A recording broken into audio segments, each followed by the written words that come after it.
بسم اللہ الرحمن الرحیم نحمده ونصلی علی رسولہ الکریم اما بعد بزرگان محترم اور عزیز دوستو، اللہ تعالیٰ کا بے پناہ کرم اور احسان ہے کہ آج سے برسوں پہلے درس قرآن کا آغاز کیا تھا۔ تقریباً 35 سال کم و بیش کا عرصہ گزرا۔ معمول کے مطابق کل عشاء کے بعد درس قرآن میں قرآن کریم کی تکمیل ہوئی۔ آخری 2 سورتیں سورہ فلق اور سورہ ناس ایک ساتھ نازل ہوئی تھی، اور اس کا سبب نزول یہ تھا کہ مدینے میں ایک یہودی تھا۔ اس یہودی نے اپنی لڑکیوں کو لگا کر کے نبی کریم صلی اللہ علیہ وسلم پر جادو کروایا تھا۔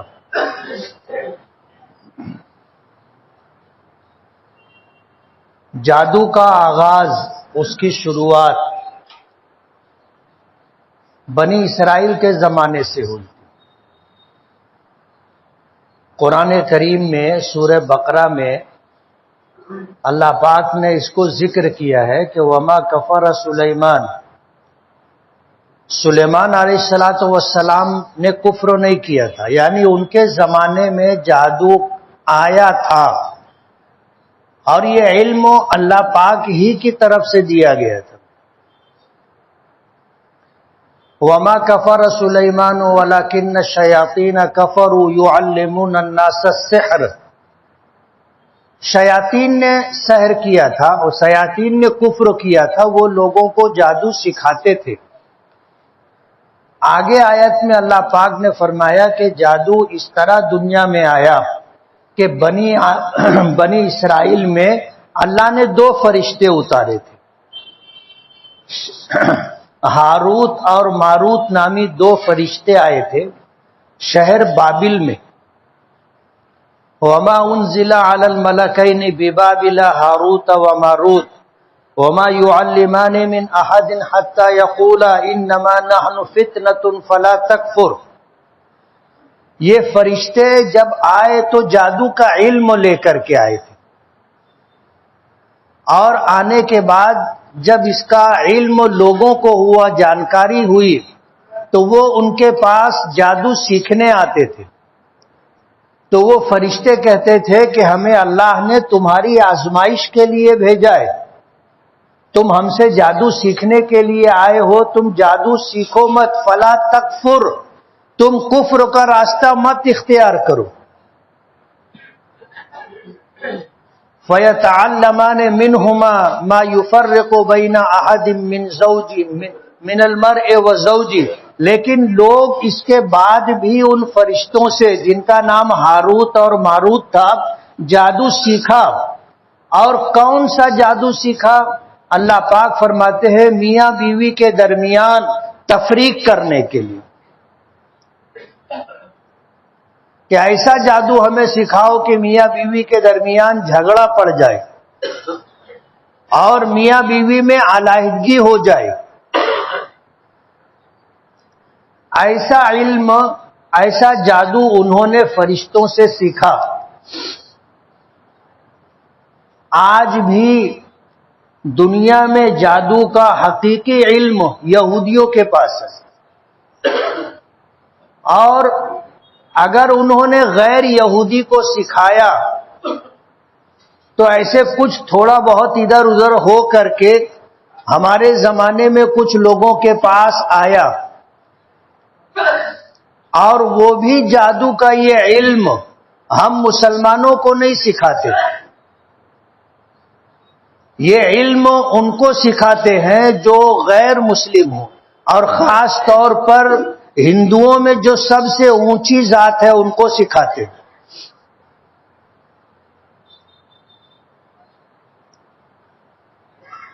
تو جادو کے تعلق سے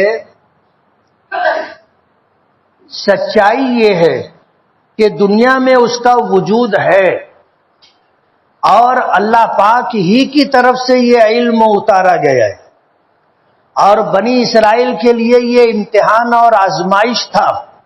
حضرت سلیمان علیہ الصلوۃ والسلام کے زمانے میں یہ علم 2 فرشتوں کے ذریعے سے آیا تھا، اور وہ فرشتے علل اعلان سیکھنے والوں کو کہتے تھے کہ یہ کفر کا راستہ ہے، تم اسے مت سیکھو، انما نحن فتنۃ، ہم تمہارے لیے آزمائش اور امتحان بن کر کے آئے۔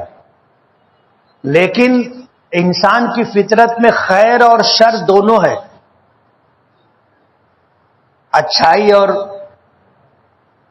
برائی دونوں ہے۔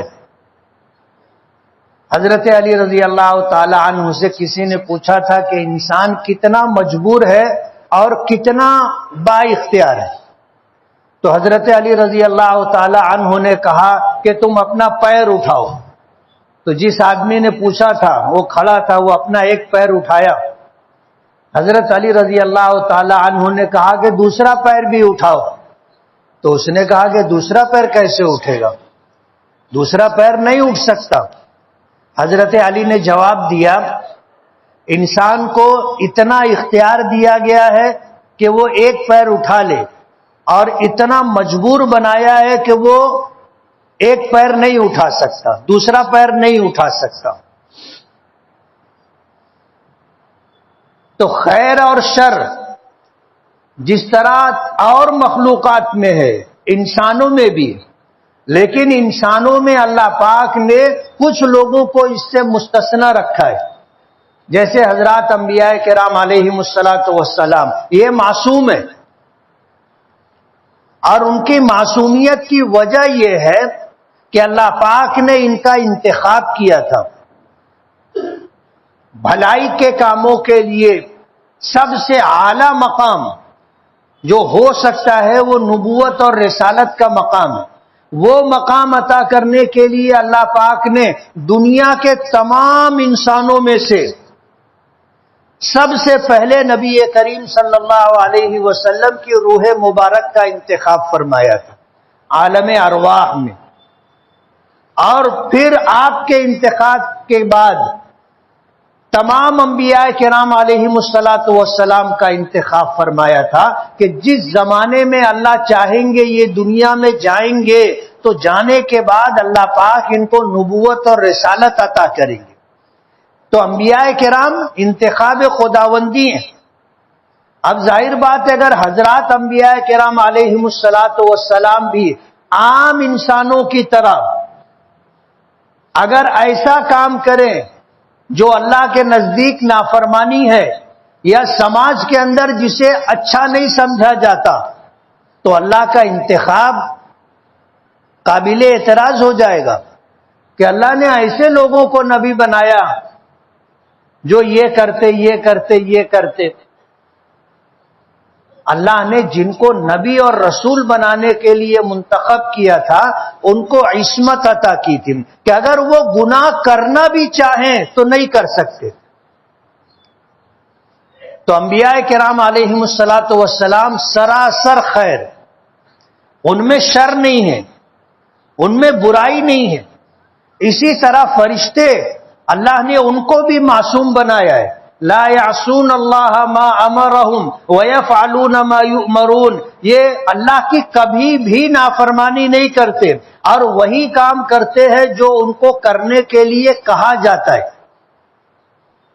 تو فرشتے بھی معصوم ہیں، اور انسانوں میں سے حضرات انبیاء کرام علیہم الصلاۃ والسلام بھی معصوم ہیں۔ اس کے علاوہ انسانوں میں خیر اور شر دونوں کا پہلو ہے، کسی میں خیر غالب رہتی ہے، کسی میں شر غالب رہتا ہے، اور یہ اللہ پاک کا ایک فیصلہ ہے کہ اللہ نے جب انسان کو اختیار دیا کہ وہ بھلے کام بھی کر سکتا ہے اور برے کام بھی کر سکتا ہے، اس کو اختیار دیا، تو جو اپنے اختیار سے بھلائی کے کام کرتا ہے، نماز پڑھتا ہے، روزے رکھتا ہے، زکوٰۃ دیتا ہے، سچ بولتا ہے، اللہ کی نافرمانی سے گناہوں سے بچتا رہتا ہے، تو خیر غالب رہتی ہے۔ ایسے لوگوں کے لیے اللہ نے جنت بنائی. اور اہل ایمان میں ایسے لوگ یا ایمان سے محروم ایسے لوگ جن کو اللہ نے خیر اور شر دونوں کا اختیار دیا، انہوں نے ایمان قبول نہیں کیا. آج اگر کوئی غیر مسلم ایمان قبول کرنا چاہے تو کر سکتا ہے، اس کو یہ اختیار ہے. حالات آئیں گے، پریشانیاں آئیں گی، جھیلنا پڑے گا، لیکن ایمان قبول کرنا چاہے تو کر سکتا ہے. نماز پڑھنا چاہے تو پڑھ سکتا ہے، زکوٰۃ دینا چاہے تو دے سکتا ہے، روزے رکھنا چاہے تو رکھ سکتا ہے، حج کرنا چاہے، عمرہ کرنا چاہے تو کر سکتا ہے. یہ اختیار اللہ نے ہر انسان کو دیا. تو بنی اسرائیل نے فرشتوں کے کہنے کے باوجود کہ دیکھو ہم آزمائش بن کر کے آئے ہیں، تمہارا امتحان ہے، تم مت سیکھو. فرشتوں نے کہا تم مت سیکھو، فلا تکفر، تم کفر کے راستے پہ مت جاؤ. فیتعلمان من احد حتی یقوم، فیتعلمان، ان فرشتوں سے بنی اسرائیل نے ایسا جادو سیکھا جس سے میاں بیوی کے درمیان جھگڑا ہو، میاں بیوی کے درمیان اختلاف ہو، ایک دوسرے سے نفرت ہو اور طلاق پر معاملہ ختم، علیحدہ ہو جائے. تو اصل جادو کا علم یہودیوں کے پاس ہے. نبی کریم صلی اللہ علیہ وسلم پر سورہ فلق اور سورہ ناس کے نازل ہونے کا سبب یہ ہے کہ جب حضور پر جادو کیا گیا اور جادو کرنے کے لیے حضور کی استعمال شدہ چیزیں تلاش کی گئی. آپ کی خدمت میں ایک بچہ آتا تھا جو آپ کی خدمت کیا کرتا تھا. ان یہودیوں نے اس بچے کو اس کام پر ورغلایا. تو وہ بچہ جو کنگھی حضور استعمال کرتے تھے، اس کنگھی کے کچھ دانے دندانے لے کر جا کر کے ان کو دے دیا.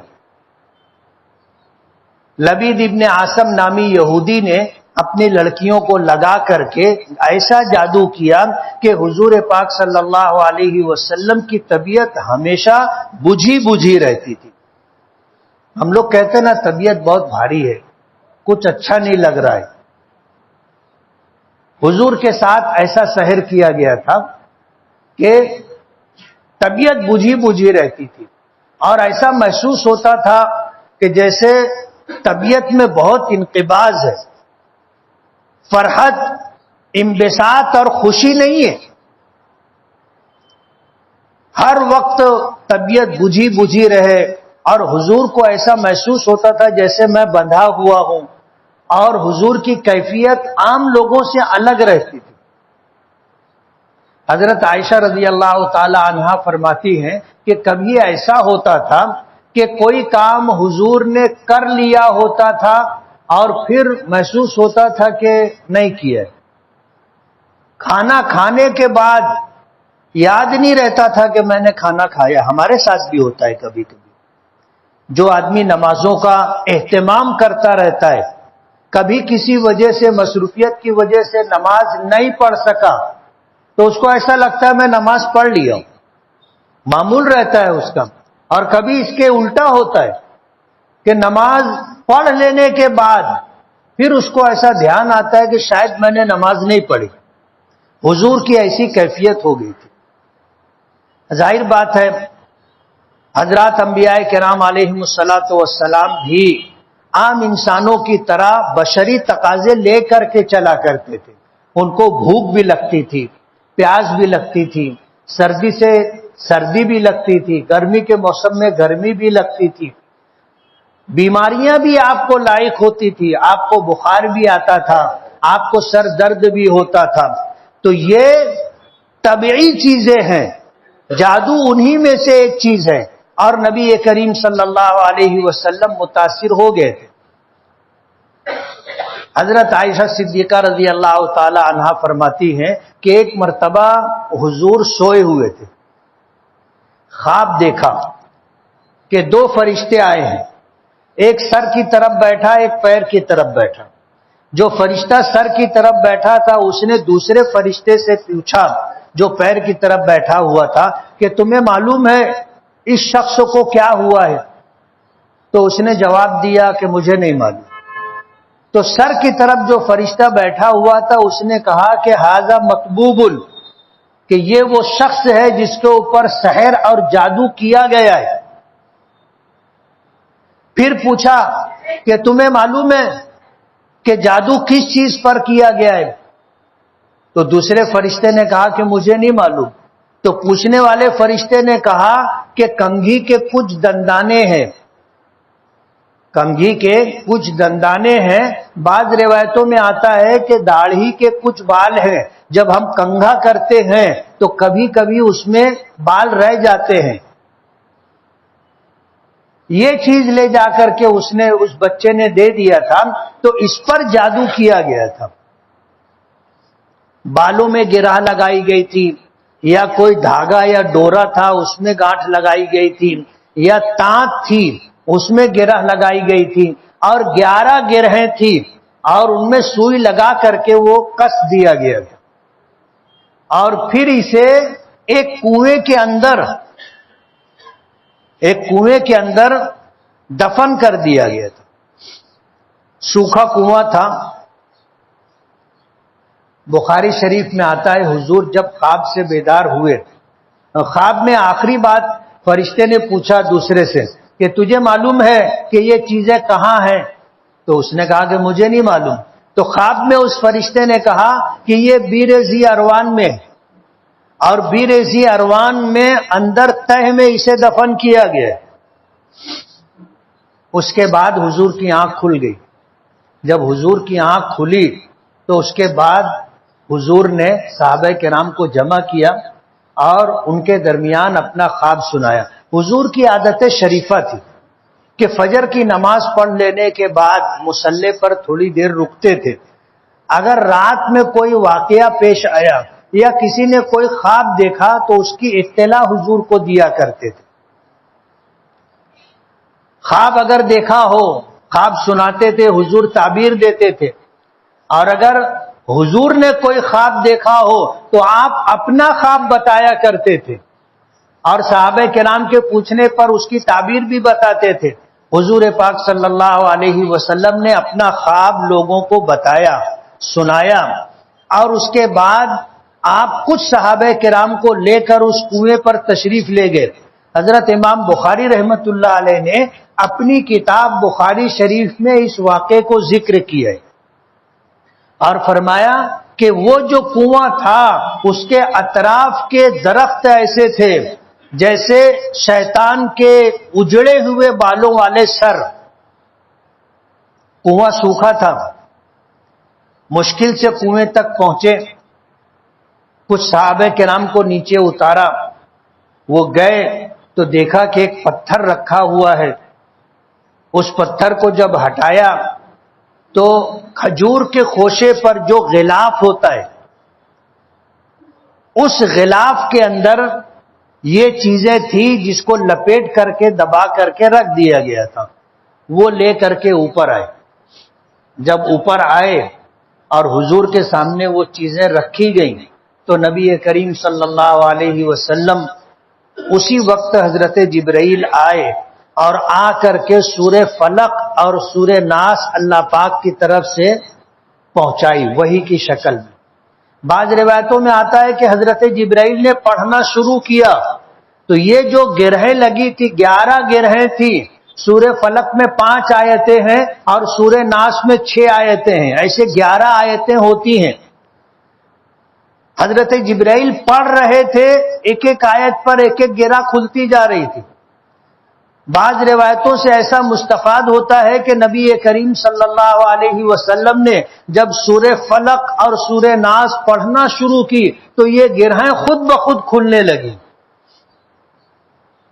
اور جب یہ 11 کی 11 گرہیں کھل گئی تو حضور کی طبیعت میں حضور کی کیفیت بدل گئی، اور آپ خود فرماتے ہیں کہ مجھے ایسا محسوس ہو رہا تھا کہ جیسے میں بندھا ہوا تھا اب میں آزاد ہو گیا ہوں۔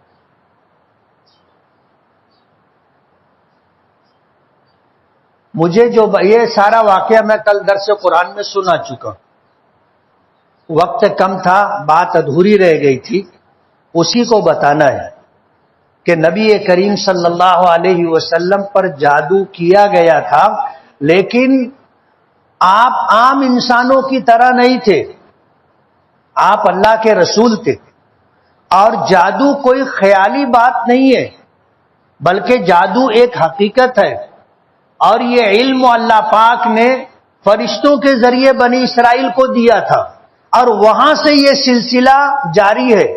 آج دنیا میں جادو ہے، اس سے انکار نہیں۔ قرآن کریم میں جب اس کی وضاحت اور تفصیل اور اس کے آنے کی جو ہے روداد موجود ہے تو کیسے انکار کر سکتے؟ سوال یہ ہے کہ اللہ کے نبی پر جادو ہو سکتا یا نہیں؟ تو امام بخاری رحمت اللہ علیہ نے خود حضور کی بات اور حضرت عائشہ رضی اللہ تعالی عنہا کی روایت بیان کی ہے، تو ہم انکار نہیں کر سکتے۔ تو حضور کے ساتھ یہ معاملہ پیش آیا تھا، اور سورہ فلق اور سورہ ناس سے اللہ پاک نے اس کو دور کیا تھا۔ آج ہماری مسجد میں بہت بڑی تعداد ہے، ہمارے ساتھ بھی کبھی کبھی اس طرح کے معاملات پیش آتے ہیں۔ ہمارے دشمنوں کی فہرست چھوٹی نہیں ہے، ہمارا سب سے بڑا دشمن شیطان ہے، اور شیاطین ہی یہ کام زیادہ کرتے ہیں۔ وما کفر سلیمان ولکن الشیاطین کفروا یعلمون الناس السحر، کہ یہ شیاطین کفر کرتے ہیں اور لوگوں کو جادو سکھاتے ہیں، تو شیاطین کی طرف سے بھی یہ وار ہو سکتا ہے۔ جب کبھی ہم لوگوں کو ایسا محسوس ہو تو یہی علاج ہے، کسی چھو چھاک والے کے پاس جانے کی ضرورت نہیں ہے۔ عام طور پر لوگوں کو کچھ آتا نہیں ہے، لیکن کمانے کا سب سے اچھا راستہ، سب سے اچھا راستہ دکان چالو کرنے کا، بغیر کیپٹل کے دکان چالو ہو جاتی، اچھا کاروبار ہے، مگر اس میں رسوائی اور بدنامی بہت جلدی آتی۔ لوگوں کی عقیدت جیسے بڑھتی ہے اسی طرح دھڑام سے عقیدت کی عمارت گر بھی جاتی ہے۔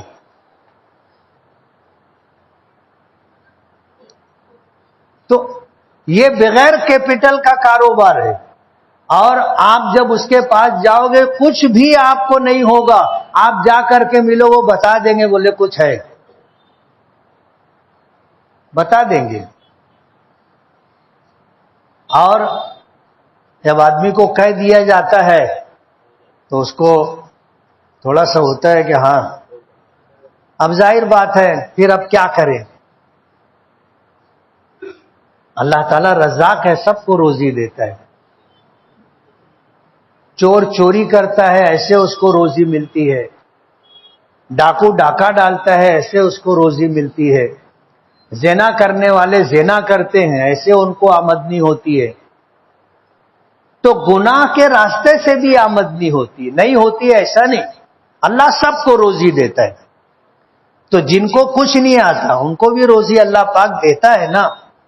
کل رات میں نے ایک واقعہ سنایا کہ جامع مسجد میں جب شروع میں 3 دن کی جماعتیں جاتی تھیں تو میں بھی جماعت میں جاتا تھا، تو جو ہمارے مصلی ہوتے تھے جماعت میں، جو احباب ہوتے تھے، ان کی نمازیں ٹھیک کرانا، مذاکرے میں جو بیٹھتے ہیں 2-2.5 گھنٹہ صبح 2-2.5 گھنٹہ شام، تو نماز ٹھیک کرانا، سورتیں یاد کرانا، التحیات یاد کرانا، دعائے معصورہ یاد کرانا، ثنا یاد کرانا، اسی طرح جو ہے دعائے قنوت یاد کرانا۔ تو ایک بوڑھے آدمی تھے، 3 دن کی محنت میں 2 سورتیں انہوں نے یاد کی تھی، سورہ فلق اور سورہ ناس۔ اب پھر یہ تھا کہ اب جب 3 دن میں جائیں گے تو پھر تم آنا اور سورتیں یاد کرائیں گے، لیکن اس کے بعد اتفاق ہوا نہیں۔ ایک مرتبہ مجھے لوگ بتانے لگے کہ فلاں محلے میں کوئی پھونک جھاڑ کرنے والا آدمی ہے، بہت گردی رہتی ہے اس کے یہاں، اور لوگ جاتے ہیں ان کو فائدہ بھی ہوتا ہے، تو میں نے اتنا دھیان نہیں دیے، لیکن ایک دن اتفاق ہوا کہ میں نے اسی محلے میں مغرب کی نماز پڑھی۔ مغرب کی نماز پڑھ کر کے جب میں وہاں سے نکلا تو میں نے گردی دیکھی، تو میں نے پوچھا کیا ہے، تو بتایا کہ یہاں پر جو ہے ایک عامل ہے اور وہ پھوک جار کرتا ہے، تو مجھ کو یاد آ گیا، میں نے گھر چل کے دیکھنا چاہیے کون، تو میں گیا، جا کر کے دروازے کے اندر دیکھا تو وہی بڑے میاں بیٹھے تھے۔ مجھ کو دیکھ کر کے وہ کھڑے ہو گئے اور آ کر کے بہت احترام سے ملے اور بولنے لگے، وہی 2 سورت جو تم یاد کرائے تھے نا، قل اعوذ برب الفلق اور قل اعوذ برب الناس، میں یہی پڑھ کے دم کرتا ہوں۔ مجھے جو بات کہنی ہے کہ جب یہ سورت سحر کے ازالے کے لیے، خاتمے کے لیے نبی کریم صلی اللہ علیہ وسلم کو دی گئی ہے تو اس سے بہتر علاج نہیں ہے۔ سمجھ میں آ رہا ہے؟ اس سے بہتر علاج نہیں ہے۔ روزانہ کا معمول ہونا چاہیے، صبح کی نماز کے بعد 3 مرتبہ آیت الکرسی، 3 مرتبہ قل هو اللہ، 3 مرتبہ قل اعوذ برب الفلق، 3 مرتبہ قل اعوذ برب الناس، تھوڑی آواز سے پڑھنا چاہیے کہ ہماری آواز ہم کو سنائی دے۔ اتنی آواز ہونا چاہیے کہ وہ آواز ہم کو سنائی دے، اور پڑھ لینے کے بعد اپنے ہاتھ پر دم کرنے کا، اور یہی ہاتھ سر سے لے کے پیر تک اپنے جسم میں جہاں تک ہاتھ جا سکتا ہو جسم پر ہاتھ پھیرنے کا۔ نبی کریم صلی اللہ علیہ وسلم کا معمول تھا، جب سورہ فلق اور سورہ ناس نازل ہوئی اس کے بعد سے اخیر عمر تک آپ کا معمول رہا۔ بیماری کے ایام میں جس میں آپ نے دنیا سے اللہ کی جوار رحمت میں منتقل ہونے کا فیصلہ لیا تھا، اس وقت حضور کو ہاتھوں پر حضرت عائشہ رضی اللہ تعالی عنہا پڑھ کے دم کیا کرتی تھی تو حضور کے ہاتھ کو حضور کے جسم پر پھیرا کرتی تھی۔ حضرت عائشہ رضی اللہ تعالی عنہا سے کہا گیا کہ ام المومنین، آپ اپنے ہاتھوں پہ دم کر کے حضور کے جسم پر کیوں نہیں پھیرتی تھی؟ تو جواب دیا کہ اللہ کے بندے، حضور کے ہاتھوں میں جو برکت ہے وہ میرے ہاتھ میں کہاں سے آئے گی؟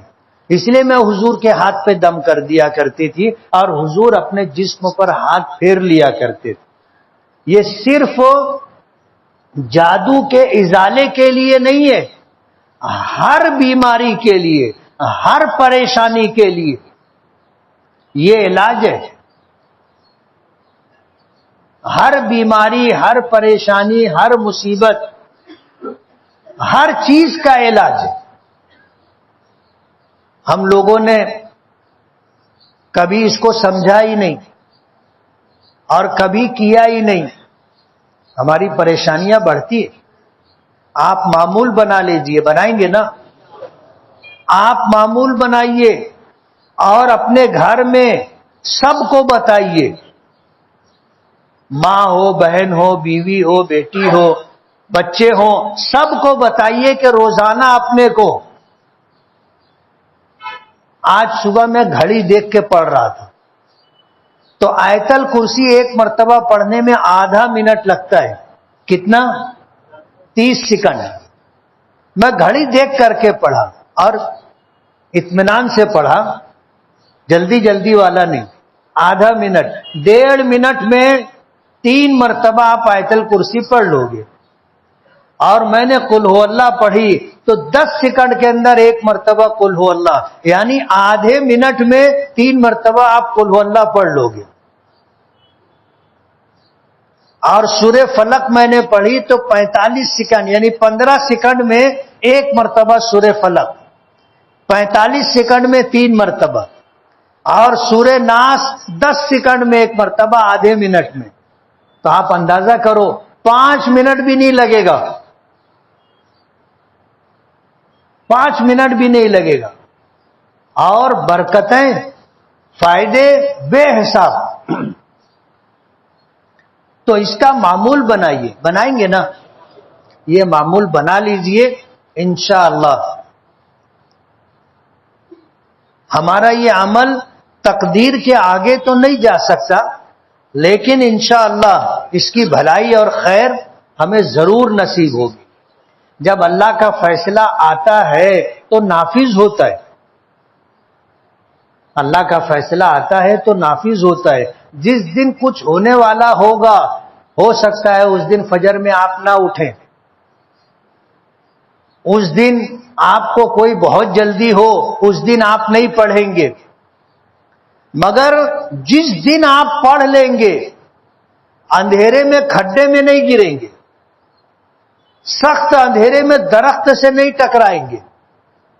اللہ پاک ہماری حفاظت کے لیے فرشتے بھیجتا ہے. جب ہم پڑھتے ہیں فرشتے ہماری حفاظت کے لیے ساتھ رہتے ہیں. لہو معقبات من بین یدیہ ومن خلفہ یحفظونہ من امر اللہ، کہ فرشتے ہماری حفاظت کے لیے ہمارے آگے پیچھے چاروں طرف رہتے ہیں اور اللہ کے حکم سے ہماری حفاظت کرتے رہتے ہیں. کبھی ایسا ہوتا ہے کہ کوئی حادثہ ہونے والا ہوتا ہے، اس سے پہلے ہم کو آگاہی ہو جاتی اور آدمی ٹھٹک کے رک جاتا. یہ کیوں ہوتا ہے؟ فرشتے متوجہ کرتے. یہ اللہ پاک کی طرف سے حفاظت کا انتظام ہے. میرے ساتھ آپ کے ساتھ فرشتوں کی ایک جماعت ہے، اور یہ جماعت ہماری پیدائش سے لے کے موت تک ہمارے ساتھ رہتی. حدیث پاک میں آتا ہے جب بچہ پیدا ہوتا ہے تو وہ فرشتوں کے پر باہر آتا ہے. جب ماں کے جسم سے بچہ علیحدہ ہوتا ہے تو فرشتے اسے اپنے پر لیتے اور فرشتے اس کی حفاظت کرتے. ورنہ شیطان ہمارا ایسا دشمن ہے کہ بچوں کے پیدا ہوتے ہی گلا دبا دے تو بچہ مر جائے گا. سمجھ رہے ہو؟ 18 فرشتے ہم میں سے ہر ایک کے ساتھ حفاظت کے لیے ہوتے. تو یہ پڑھنا معمول بنا لیں اور انشاءاللہ اس کی خیرات و برکات محسوس ہوگی. اللہ ہمیں عمل کی توفیق عطا فرمائے. وآخر دعوانا ان الحمدللہ رب العالمین.